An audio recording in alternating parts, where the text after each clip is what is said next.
Good morning, all of you. And today we'll study about the key controversies. The main controversy issues that arises as a result of the strategy of the development followed in the early years were associated with the agricultural industry, public and the private sector. So the first one is the agriculture versus the industry. Gandhian economics like J.C. Kumarappa proposed the alternative blueprint that the greater emphasis is on the rural industrialization. Chaudhary Charan Singh is a Congress leader, forcefully articulated the case in keeping agriculture at the center of the planning of the India. Others thought that without a drastic increase in industrial production, there could be escape from the cycle of the poverty. They argued that the Indian planning did have an um, agrarian strategy to boost the production of the food grains. So here are some two views, or we can say that the debate. That first one is the they were saying first segment of the society is saying that the industries should be necessary, because without establishment of the industries we cannot develop or we cannot eliminate our poverty. And the other one argued that there is a necessity to development of the agrarian society for the production of the food grain, so that we may not depend on the other countries.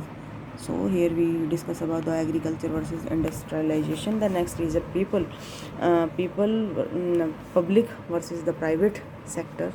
So here is a mention of people, that is a wrong word. India did not follow any of the two known paths to development. It did not accept the capitalistic model of development, in which development was left entirely to the private sector. Nor did it follow the socialistic model, in which private property was the abolished. So we can say that the India adopted the mixed model, not accepted the socialistic model or the capitalistic model. Socialistic model that is followed by the USSR, and the capitalistic model that is followed by the USA. So here we can say that we are having a mixed economy. We have adopted both of models, socialistic as well as the capitalistic model.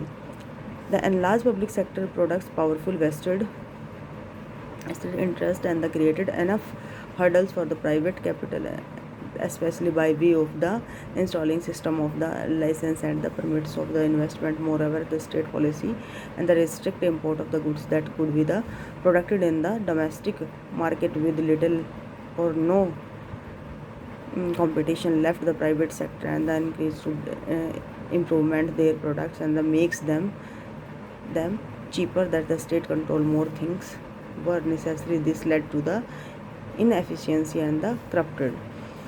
There were the critics who thought that the state did not do enough. They pointed out the state did not spend any significant amount the public education and the healthcare, that state intervened only in those areas where the private sector was not prepared to go. The state helped the private sector to make profit. So here we can say that for the running these two type of the sectors, that in the public, that we should decrease the tax rate also, so that we may establish the more and more industries. So here we have completed the public as well as the private sector. Take care.